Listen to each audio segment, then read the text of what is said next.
কয়েকদিন পর পর রাত্রেবেলা প্রতিদিন বৃষ্টি হয়েছে। অনেক দিন পর কালকের দিনটা বৃষ্টি হয়নি, কিন্তু আজকে মনে হচ্ছে ঢালবে। আর এমনিতেও শুনলাম যে 7 দিন নাকি পর পর খুব বৃষ্টি হবে। জানি না, আজকে তো পুরো সকালবেলা উঠে ঘুমোট গরম, আর চারিদিকটা কেমন একটা যেন ভ্যাপসা টাইপের হয়ে রয়েছে। আমাদের ড্রাগন ফ্রুটটা যেটা তোমাদের দেখিয়েছিলাম না, সেইটার ফুলটা ঝরে গেছে।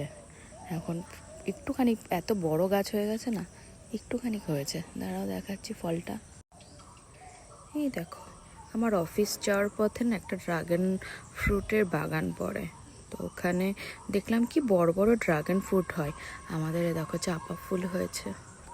এই গাছটা না জেঠুদের বাড়ি কাটছিল, ফেলে দিয়েছিল ডালগুলো, আমি একটা ডাল এনে লাগিয়েছিলাম, আর সেই গাছটা এত বড় হয়ে গেছে। আমার চাপা ফুল ভীষণ ভালো লাগে। মায়াপুরে গিয়ে একবার দেখেছিলাম প্রতিদিন নাকি একটা করেই ফুল ফোটে, খুব ভালো লাগে। এই গাছটা নাড়িয়ে নাড়িয়ে, খুব নরম গাছ তো, নাড়িয়ে নাড়িয়ে ফুল যে কটা পারে পেরে তাই পুজো দেয়। আর একটা এখানে এরকম যখন নরম হয়ে যায় তখন আবার পড়ে যায়, খুব ভাল লাগে। চাপা ফুল ভেতরটা কি সুন্দর না, আমার তো খুব ভালো লাগে। তোমাদের কাদের কাদের বাড়ি আছে জানিও আমাকে। আর দেখো টাইম ফুল ফুটেছে, এই কালারটা ভীষণ সুন্দর, এই কালারটা, আর থোকাটা আছে।